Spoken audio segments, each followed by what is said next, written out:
Selamat datang saya ucapkan kepada semua ni. Hari ini kami bertiga ingin membentangkan tentang tugasan 3 dari kod khusus PKPK 3023 Sandingan dan Diagnostik dalam Pendidikan Pemulihan. Pensyarah kami Encik Muhammad Kusyadi bin Yusuf. Seterusnya, baiklah, saya ingin memperkenalkan diri saya. Nama saya Adi Sanadi Pibarandan. Saya Muhammad Fikri bin Azmi.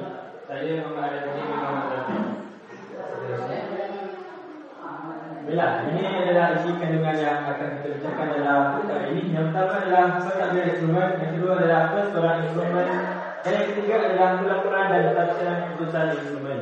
Seterusnya, jadi kita beralih dulu kepada pengenalan. Jaringan diagnostik merupakan proses penting untuk mengenal pasti tahap pemasaran awal murid dalam literasi dan numerafi. Keberkesanan proses ini bergantung kepada peranan dan tanggungjawab pihak sekolah dalam memastikan pentadbiran ujian yang terancam, tepat dan beretika. Terdapat 3 aspek utama peranan sekolah, iaitu pentadbiran instrumen, pensekolah instrumen, serta pelaporan dan tafsiran keputusan.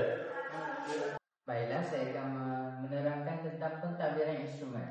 Okey, pentadbiran instrumen ini merujuk kepada satu proses pengendalian pelaksanaan ujian saringan dan diagnostik, yang juga termasuk pemberian arahan, penyediaan bahan ujian, pelaksanaan ujian kepada murid, pengawasan semasa ujian dijalankan dan juga pengumpulan keputusan. Dalam konteks sekolah rendah, ujian diagnostik digunakan untuk mengenal pasti hak penguasaan murid dan menentukan bentuk intervensi pemulihan yang perlu diadakan nanti. Seterusnya, namun begitu, terdapat beberapa isu dan juga konflik etika yang sering timbul dalam pentadbiran instrumen, terutamanya berkaitan dengan keadilan, ketelusan, integriti dan juga konsistensi pelaksanaan.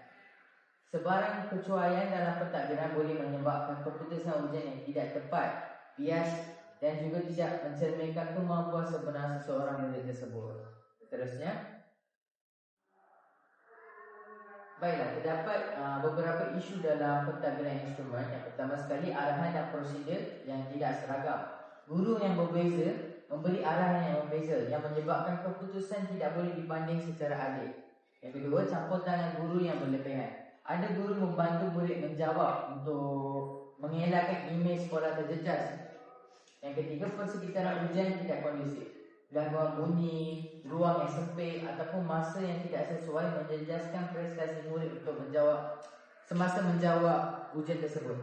Yang keempat, tiada latihan profesional kepada guru. Guru melaksanakan tanpa pemahaman mendalam tentang standard pentadbiran. Guru-guru yang tidak memberikan latihan ataupun kurs yang tidak beri kurs menyebabkan pemahaman mereka tiada dalam konteks tersebut. Terakhir, tekanan psikologi kepada murid. Murid reda tahap penguasaan berasa dipaksa ataupun dilabel gagal dengan tidak sensitif. Seterusnya, okey, ini merupakan nilai etika yang perlu dipertimbangkan. Nilai pertama, keadilan. Instrumen yang perlu diberi secara sama rata tanpa bias kepada semua murid. Yang kedua, kesahan dan kebolehpercayaan. Keputusan harus menggambarkan prestasi sebenar murid dan boleh dipercayai untuk perancangan intervensi akan datang. Yang ketiga, integriti profesional. Guru mestilah melaksanakan pentadbiran tanpa manipulasi keputusan. Yang keempat, kerahsiaan. Keputusan murid perlu dirasakan dan digunakan secara beretika oleh guru. Yang terakhir, kebajikan murid. Pentadbiran harus menjaga emosi murid, bukan menekan ataupun bukan menghukum murid tersebut. Seterusnya,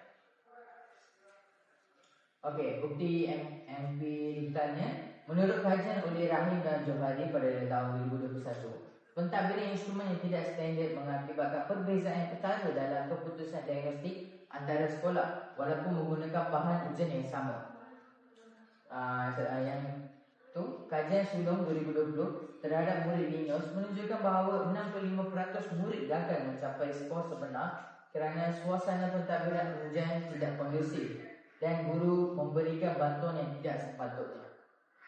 Menurut kajian kes sekolah rendah Noraini pada tahun 2022, di sebuah sekolah luar bandar, pelaksanaan ujian diagnostik berjalan dalam keadaan kelas terlalu bising dan berkongsi masa dengan aktiviti-aktiviti sukan di luar. Keputusan ujian menjadi tidak tepat dan murid berprestasi baik turut diletakkan dalam kumpulan intervensi yang tidak bersesuaian. Seterusnya, okey, saya akan menerangkan tentang analisis kritikal pentadbiran instrumen pula. Pentadbiran instrumen yang tidak sistematik dan beretika sangat penting dalam memastikan keputusan salinan dan diagnostik yang tepat dan sah. Namun dalam pelaksanaan yang sebenar terdapat aspek positif dan juga negatif yang perlu dinilai secara kritikal lagi. Seterusnya, okay. Kelebihan je pula. Yang pertama, data diagnostik yang tepat untuk perancangan intervensi. Apabila instrumen ditadbir secara standard dan adil, hasil keputusan diperoleh dapat membantu guru mengenal pasti kelemahan spesifik murid tersebut dan merancang intervensi yang bersesuaian untuk mereka. Yang kedua, menyokong keadilan pendidikan. Pelaksanaan yang beretika memastikan semua murid diberi peluang yang sama tanpa rasa bias dari sudut budaya, bahasa dan juga latar sosioekonomi mereka.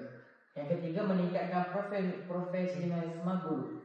Pelaksanaan terstruktur meningkatkan keupayaan guru untuk mentadbir penilai dengan lebih tepat dan juga lebih berintegriti. Yang keempat, membantu pemantauan perkembangan murid. Keputusan menjadi data yang sah yang boleh digunakan untuk menilai keberkesanan intervensi dari kesemasa. Seterusnya, baiklah, kelemahannya pula. Pertama, ketidakseragaman pentadbir antara kelas dan juga sekolah. Ada guru yang memberikan arahan yang lebih terperinci atau memberikan bantuan kepada murid, sementara yang lain tegas pula. Yang ini mewujudkan ketidakadilan antara pentadbiran. Yang kedua, bantuan tidak sah kepada murid. Guru yang membantu menjawab atau memberikan petunjuk demi menjaga imej sekolah ataupun kelas tersendiri menyebabkan data tidak mencerminkan prestasi sebenar murid tersebut. Yang ketiga, faktor persekitaran yang tidak boleh dikawal. Contohnya, ujian dijalankan dalam keadaan bising, waktu yang tidak sesuai ataupun murid berasa keletihan masa itu dan memberikan kesan kepada skor murid-murid tersebut. Yang keempat, latihan guru tidak mencukupi. Guru melaksanakan tanpa pemahaman mendalam mengenai piawaian pentadbiran yang mengurangkan kebolehpercayaan instrumen tersebut. Seterusnya, okey, implikasi-implikasinya pula. Pertama sekali saya akan menerangkan implikasi terhadap murid. Murid mungkin diletakkan dalam intervensi yang tidak sesuai, false positif ataupun false negatif. Contohnya, murid yang boleh berkeperluan menjadi kepada kelas pemulihan. Yang kedua, hilang motivasi, tekanan emosi dan juga kurang keyakinan diri kepada mereka. Yang ketiga, hubungan murid dengan guru terjejas apabila murid rasa tidak difahami. Okey, implikasi terhadap sekolah ataupun sistem pendidikan pula. Keputusan penilaian tidak sah dan mengurangkan kredibiliti sekolah dalam pelaksanaan pentadbiran. Yang kedua, pelan intervensi tidak boleh berkesan kerana berpatukan data sekolah yang tidak sah. Yang ketiga, kesilapan sistematik boleh menyebabkan jurang prestasi semakin melebar. Seterusnya, okey, sekali saya akan memberikan cadangan untuk memastikan pentadbiran instrumen saringan dan diagnostik dijalankan secara adil dan juga konsisten dan serta beretika. Beberapa strategi penambahbaikan boleh dilaksanakan di berbagai sekolah dan juga guru. Yang pertama sekali, menetapkan standard prosedur operasi iaitu SOP yang seragam. Yang kedua, latihan profesional kepada guru memberikan latihan kepada mereka. Yang ketiga, penyediaan persekitaran ujian yang kondusif, contohnya memberikan kelas ataupun suasana yang selesa untuk mereka. Keempat, menggunakan teknologi digital, contohnya melaksanakan ujian dalam quizzes ataupun live worksheet. Dan terakhir sekali, audit pentaksiran dan pemantauan dalaman. Ini membuatkan standard prosedur operasi berlaku secara seragam. Seterusnya saya akan memberikan kepada Afiki untuk menerangkan isi tersebut. Baiklah, saya akan teruskan dengan isu persekolahan instrumen. Next. Jadi isu yang dapat ada 5 lah. Jadi saya katakan pada slide yang seterusnya. Next. Jadi kita terus pada bukti empirikal. Yang isu yang pertama, ketiadaan skema pembatahan yang jelas dan seragam. Kajian oleh Yunus dan Hashim mendapati guru berbeza dalam mentafsir kriteria skema rubrik bahasa Melayu menyebabkan ketidakselarasan skor sebanyak 18 hingga 25% antara penilai. Yang mana dua guru ni cara penandaan mereka berbeza, berlainan. Disebabkan apa? Disebabkan tiada skema pemakaran yang tepat lah. Jadi yang kedua pula adalah isu bias penilai. Kajian Hussein menunjukkan bias seperti halo effect, linear bias dan severity bias masih ketara dalam kalangan guru ketika berskor ujian diagnostik literasi tahun 1. Yang mana guru ni pilih kasih lah, orang kata pilih kasih dalam menanda kertas. Mentang-mentang dia baik dengan murid pelajar dia ni, dia bagi makan lebih. Kalau dia tak baik dengan pelajar ni, dia bagi makan rendah. Itulah maksud bias. Ketiga pula adalah isu ketidakkonsistenan semakan sidang, iaitu moderation antara guru. Laporan KPM 2003 audit berdasarkan bilik darjah melaporkan bahawa hanya 56% sekolah melaksanakan moderasi secara formal, manakala yang lain melakukannya secara simbolik saja. Yang mana guru ni nada kertas ni tidak serius lah, tidak ambil cakna lah, nada sekadar tanda je. Jadi boleh berlakunya ketidakselarasan, tidak bagus lah untuk murid. Jadi yang keempat pun adalah rekod markah tidak selamat atau risiko kehilangan atau manipulasi data. Kajian KIS oleh Rahim di Sekolah Luar Bandar Sabah di Sabah mendapati kehilangan data akibat merosakkan peranti, rekod manual dan penyimpanan tidak sistematik menyebabkan ketidaklengkapan laporan diagnostik murid. Okey, apabila rekod markah tidak selamat ni, contohnya kita simpan fail murid di satu tempat, mungkin orang lain boleh tengok, orang lain boleh curi tengok markah murid. Jadi cara yang paling selamat lah, saya beritahu, cara paling selamat adalah menyimpannya dalam bentuk digital lah, fail digital. Dan tak sekali ada tekanan untuk meningkatkan statistik sekolah. Kajian Nadiana dan Nur Rafidah menunjukkan 22% guru mengaku berdapat tekanan daripada pentadbir untuk mengaraskan markah bagi menunjukkan peningkatan prestasi sekolah. Kadang-kadang di pentadbir dia menekan guru-guru supaya supaya menaikkan markah murid untuk meningkatkan prestasi sekolah. Kalau murid markah rendah, jadi prestasi sekolah rendah, jadi tapi tak nak menentu, tapi nak prestasi sekolah meningkat, jadi dia suruh guru ni tanda kertas supaya markah murid tinggi lah. Tak elok sebenarnya. Seterusnya. Okey, seterusnya kita masuk kepada kelebihan dan kelemahan. Jadi isu yang pertama tadi, ketiadaan skema pemakaran yang jelas dan seragam. Jadi kelebihannya apa? Kelebihannya adalah memberi ruang profesional kepada guru menyesuaikan markah mengikut konteks bilik darjah. Contohnya, dalam kelas ni saya nak bagi markah tinggi, kelas satu lagi saya bagi markah rendah. Suka-suka je kan? Tak boleh. Silap. Jadi itulah suka-suka lah, betul lah kelebihan dia. Kelemahan dia pula adalah skor menjadi tidak seragam antara guru. Kelas ni tanda macam ni, kelas tu tanda macam tu. Jadi tak seragam lah. Sebab apa? Tiada skema pemakaran, tiada rujukan lah untuk tanda kertas tu. Ikut main suka kepala guru je macam tu. Isu yang kedua pula adalah bias penilai. Kelebihan dia adalah tiada kelebihan. Dia sebenarnya tiada kelebihan lah, hanya kesilapan Malaysia yang tidak disengajakan. Tidak elok lah sebenarnya bias ni. Kelemahan dia pula adalah guru berlembut atau terlalu tegas menyebabkan ketidakadilan skor. Murid yang lebih aktif rapat dengan guru dapat markah lebih tinggi. Yang manakala murid yang tidak rapat guru, tidak rapat dengan guru bagi markah rendah. Padahal dia lebih bijak daripada murid yang satu lagi. Itulah maksud bias itu. Isu yang ketiga pula adalah ketidakkonsistenan semakan silat, iaitu moderation dan guru. Kelebihan dia apa? Sekolah dapat menjimatkan masa dan proses kerja apabila tidak melakukan moderation mendalam. Okey, setelah guru pertama menanda kertas, kita akan bagi pada guru yang kedua. Guru kedua ni boleh tanda macam tu je, sekadar tanda je. Itulah kelebihan dia. Kira jimat masa lah, tak nak ambil sendiri sebenarnya. Tapi kelebihan dia apa sebenarnya? Tidak samaan standard markah antara kelas atau guru. Tiada semakan silap untuk mengawal quality score. Okey, kalau tiada semakan silap ni, kalau guru pertama tanda, mungkin ada tersilap. Mungkin time tu guru tertekan, guru pertama tu tertekan apa, tanda ikut tanda je. Jika tiada saringan, susah. Okey, yang terakhir itu adalah tekanan untuk meningkatkan statistik sekolah. Kelebihannya apa? Sekolah kelihatan lebih berjaya lah. Apabila guru menanda kertas bagi markah tinggi, sekolah ni akan prestasi tinggi lah. Itu kelebihan dia. Kelemahan dia pula apa? Data basuh memberi masalah sebenarnya murid. Guru hilang autonomi profesional, tidak profesional lah, main dengan tidak tipu-tipu ni, tak suka. Seterusnya adalah implikasi lah yang kita boleh ambil pada isu-isu yang sebelum tadi.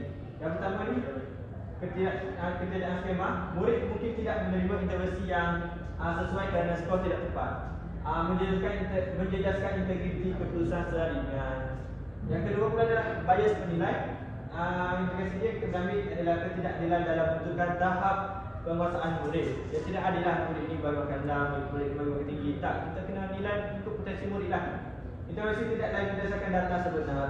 Jadi yang ketiga pula adalah ketidakkonsistenan. Terima kasihlah. Implikasi dia adalah keputusan saringan menjadi tidak reliable. Laporan diagnosis sekolah tidak boleh dijadikan rujukan tepat. Macam tu.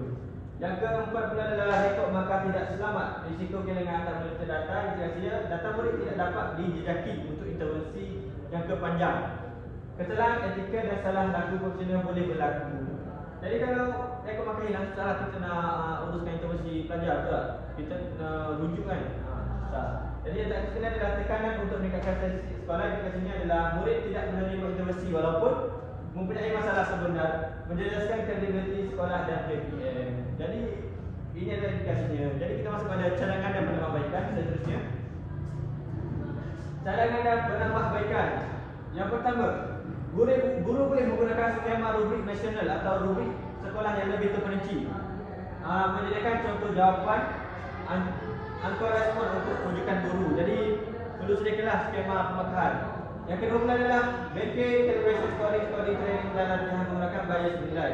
Sesi latihan berkala setiap semester untuk guru-guru. Yang ketiga pula adalah proses moderation 3 peringkat, iaitu intra guru, antara guru dan antara sekolah. Yang melibatkan ketua penelitian sebagai pemantau kualiti. Kita masuk yang keempat. Simpan data dalam platform rasmi seperti PAJSA, N5, Google Base Sekolah, dan sediakan backup berjadual untuk menggunakan kaki tangan kehilangan maklumat. Dan yang akhir sekali adalah garis panduan etika persekolah oleh pentadbir. Audit berkala bakal dihasil oleh Jawatan Kuasa Kualiti Akademi. Jadi saya rasa itu sahaja penambahbaikan ataupun cadangan yang saya dapat berikan. Jadi kita teruskan pada pembentangan seterusnya. Seterusnya, saya Arif akan terangkan tentang pelaporan dan tafsiran. Jadi, masuk pelaporan berujuk kepada proses menyampaikan keputusan saringan atau diagnostik kepada pihak yang berkepentingan seperti murid, guru mata pelajaran, ibu bapa dan pentadbir sekolah. Ianya bukan sekadar memberikan markah, tetapi menjelaskan apa yang markah itu bermaksud dan bagaimana ia boleh digunakan untuk memperbaiki pembelajaran. Tafsiran pula ialah proses membaca, memahami serta membuat keputusan berdasarkan data tersebut. Jadi, guru perlu memegang peranan iaitu dengan mentafsir kekuatan, kelemahan, pola kesilapan dan kebenaran murid supaya intervensi dapat dirancang dengan tepat dan berkesan. Contoh, jika murid mendapat 4 daripada 10 markah dalam ujian membaca suku kata, guru perlulah menjelaskan bahagian mana yang murid tidak kuasai. Contohnya, suku kata sentuh. Bukan sekadar mengatakan murid lemah.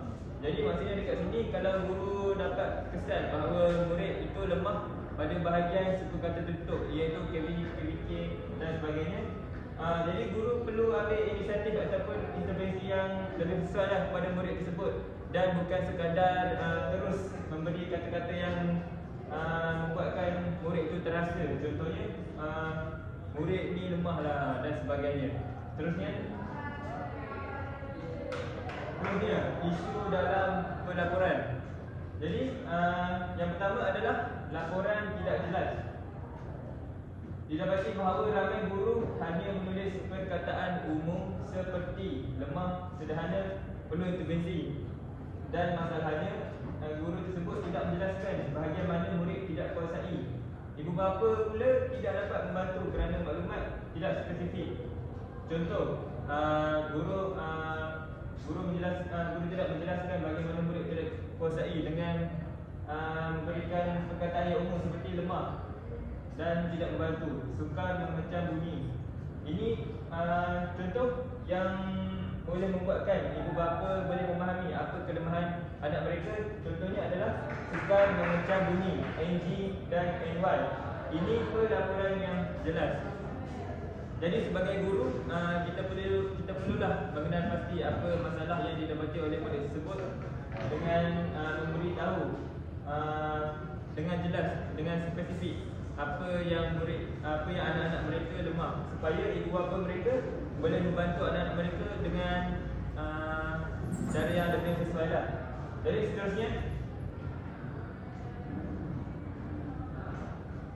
okey, yang kedua adalah tafsiran yang salah. Data yang betul tetapi interpretasi guru tidak tepat. Sebagai contoh, apabila murid mendapat skor yang rendah, guru terus menyimpulkan bahawa murid jadi motivasi, sedangkan isu sebenar mungkin murid tidak faham arahan, mempunyai masalah pendengaran, belum menguasai asas polemik. Tafsiran salah menyebabkan intervensi diberikan tidak sesuai. Jadi sebagai guru yang berwibawa, kita mestilah tahu apa masalah murid kita. Contohnya dengan kita gunakan diri penglihatan. Kalau kita nampak murid kita duduk di belakang tetapi tidak nampak dengan jelas apa yang dipaparkan di papan putih, kita ambil intervensi dengan memindahkan tempat pelajar tersebut ke hadapan supaya dia boleh nampak dengan jelas apa yang dipaparkan di papan putih. Jadi secara tak langsung tidaklah berlaku masalah-masalah murid tak faham arahan, tak faham soalan dan sebagainya. Seterusnya yang ketiga adalah kerahsiaan tidak dijaga. Ada sekolah yang menyiarkan keputusan murid dalam WhatsApp kelas, grup Telegram atau ditampal pada papan kenyataan, di mana perkara-perkara tersebut melanggar etika kerana keputusan diagnostik ialah data sensitif, iaitu data yang tertutup. Hanya orang-orang tertentu yang boleh mengetahui data-data tersebut. Jadi apakah kesan buruk daripada berlakunya perkara-perkara sebegini? Yang pertama adalah murid akan berasa malu, rasa direndahkan. Stigma daripada rakan sebaya boleh menjejaskan kesihatan emosi murid. Jadi bila murid ni tahu orang lain ataupun rakan-rakan dia tahu yang dia ni lemah dalam satu subjek tersebut, dia akan berasa malulah sebab dia lemah dalam perkara tersebut, manakala kawan-kawan dia yang lain bagus dalam subjek tersebut. Jadi ini menjejaskan kesihatan kepada emosi murid tersebut. Seterusnya, okey, yang keempat, isu dalam laporan adalah ibu bapa tak faham laporan. Kadang-kadang laporan menggunakan istilah teknikal seperti pembelajaran aras tinggi, suku kata tertutup, disleksia fonologi. Ibu bapa yang bukan dari bidang pendidikan akan susah faham. Pelaporan yang tidak mesra pengguna akan menyebabkan ibu bapa tidak tahu kekuatan kelemahan anak, tidak boleh, dan ibu bapa tersebut tidak boleh bantu anak mereka di rumah. Jadi maksudnya dekat sini, dalam laporan ni kita perlu jelaskan dengan spesifik supaya ibu bapa kepada anak-anak, iaitu pelajar kita, faham apakah kekuatan ataupun kelemahan anak-anak mereka apabila berada di sekolah.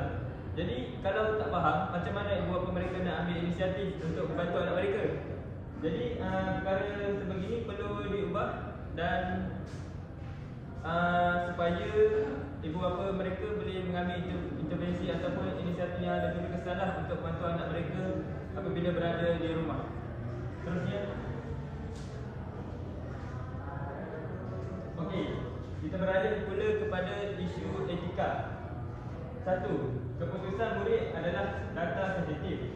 Jadi data saringan dan diagnostik sama seperti rekod perubatan, ia perlu dijaga dengan ketat seperti yang saya cakap tadi. Ini merupakan data yang tertutup. Jika bocor, ia boleh menjejaskan privasi murid, memberi stigma jangka panjang. Yang kedua, menjatuhkan maruah murid jika dilapor secara terbuka, melaporkan keputusan pada khalayak secara mengumumkan nama murid paling lemah, membandingkan murid secara terbuka, memaparkan ranking mereka di dalam kelas. Jadi apakah maksud dekat sini? Maksudnya adalah mengumumkan nama murid paling lemah. Contoh, saya bagi contoh, Arif adalah murid yang paling bijak dan Ali adalah murid yang paling lemah dalam kelas. Jadi guru tersebut mengumumkan nama seperti nama yang betul. Contoh, Arif ni budak lemah dalam kelas. Jadi perkara sebegini tidak sepatutnya berlakulah kerana ianya boleh menjejaskan emosi murid tersebut. Jadi perkara ini tidak beretika dan bercanggah dengan prinsip assessment for learning. Pelaporan sepatutnya membantu, malah perkara ini memalukan. Okey, seterusnya yang ketiga, tafsiran salah memberi kesan jangka panjang jika guru salah mentafsir data. Contohnya, salah anggap murid malas. Murid itu mungkin dimasukkan ke kelas pemilihan tanpa sebab. Dianggap bermasalah belajar walaupun tidak dipandang rendah oleh guru lain. Jadi perkara ini menjejaskan masa depan murid dan ulang pembelajaran. Jadi maksudnya dekat sini guru kita boleh katakan kurang peka lah dengan keadaan murid. Dia nampak murid ni masuk kelas pemilihan mungkin sebab dia malas. Rupanya bukan. Rupanya murid tu masuk ke kelas pemilihan tanpa sebab dia pun tak tahu yang dia masuk ke kelas tersebut. Jadi benda ni, perkara sebegini menjejaskan masa depan murid-murid tersebut lah, dan tidak sepatutnya berlaku di sekolah. Terusnya, okey, jadi apa cadangan yang baguslah? Yang pertama, menyediakan laporan yang mudah dibaca. Laporan perlu ringkas, visual dan jelas seperti graf pencapaian, tahap penguasaan iaitu TP1 sehingga TP6, cadangan aktiviti di rumah, kekuatan dan kelemahan spesifik.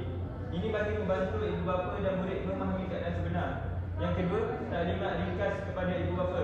Sekolah boleh adakan hari itu laporan, sesi konseling ringkas, pertemuan 5 minit seorang ibu bapa, guru menerangkan keputusan dalam bahasa yang mudah difahami.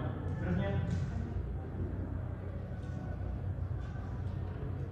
okey, yang ketiga, simpan data mengikut dasar kerahsiaan KPM. Data perlu disimpan dalam fail yang khas, dilindungi kata laluan, tidak disebarkan di grup yang terbuka atau umum. Hanya guru terlibat dan mentadbir boleh melihat data tersebut. Yang keempat, setiap laporan mesti ada pelan intervensi. Pelaporan tanpa intervensi tidak memberi makna. Oleh itu, setiap laporan perlu menyertakan kekuatan murid, kelemahan murid dan cadangan intervensi mingguan. Rancangan susulan 3 hingga 6 minggu. Contoh intervensi yang boleh dilakukan adalah latihan akademik, bacaan berstruktur, kelas pemulihan, modul khas mengikut kelemahan murid. Jadi saya rasa itu saja daripada saya untuk pelaporan dan tafsiran. Okey, kesimpulannya, secara keseluruhan proses saringan dan diagnostik dalam pendidikan pemulihan merupakan satu elemen yang penting bagi mengenal pasti tahap penguasaan murid secara tepat. Namun berkesannya sangat bergantung kepada tahap dia, staf, penegak, profesional, ketepatan data dan juga standard pelaksanaan di sekolah nanti. Melalui analisis yang dibuat, jelas bahawa isu seperti ketidakseragamaan, pentadbiran, bantuan ijazah, bias, penilaian kekurangan skema pemakaian dan juga pelaporan yang berlaku memberikan kesan yang besar kepada intervensi murid. Data yang tidak tepat bukan sahaja menjejaskan perancangan intervensi, malah boleh memberikan implikasi pada jangka masa yang panjang terhadap emosi dan juga perkembangan murid. Oleh itu, sekolah perlu memastikan pelaksanaan yang sistematik berlaku melalui SOP pentadbiran instrumen yang seragam, data yang profesional berterusan, moderasi dan audit berdasarkan data, pemakanan yang telus dan standard, dan pelaporan yang standard serta penggunaan software beraktiva. Data ini bukan sahaja meningkatkan integriti pentafsiran, tetapi juga memastikan setiap murid menerima intervensi yang adil, tepat dan berkesan. Terusnya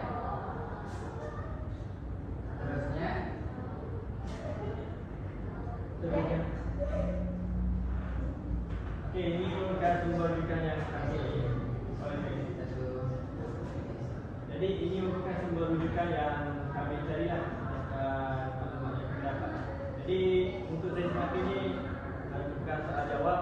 Ada apa-apa soalan yang kamu ingin ajukan kepada kami? Oh ya, ada. Apa? Baiklah, saya ingin bertanya kepada saudara Ati, mengapa standardisasi penting dalam pentadbiran instrumen? standardisasi ini dia penting sebab dia nak, macam tadi saya menerangkan, dia mengelakkan bias antara pelajar dan juga mengekalkan SOP yang dibuat oleh kementerian lah, bagi mengekalkan pelaksanaan instrumen itu berlaku secara adil dan saksama kepada setiap murid. tanpa ikut latar belakang mereka ataupun ikut apapun mereka lah. Jawab kan? Okey, ada apa soalan? Soalan saya akan ajukan kepada Saudara Arif. Okey. Bagaimana bias penilai ini boleh dikurangkan? Okey. Cara bias penilai ini boleh dikurangkan adalah dengan melalui latihan calibration scoring, penggunaan anchor responses dan moderasi formal, iaitu antara guru dan antara sekolah. Okey, menjawab. Jadi ada apa soalan? Mungkin soalan terakhir. Ustaz, Okey, ya. jadi soalan ini saya tujukan kepada saudara Aki. Jadi mengapa laporan diagnostik ni tidak boleh dikongsi dalam guru asal? Ia adalah merupakan maklumat yang sulit dan maklumat yang sensitif lah bagi murid. Jika kita menyebarkannya tanpa kebenaran ataupun perizinan daripada ibu bapa ataupun murid sendiri, itu menjadi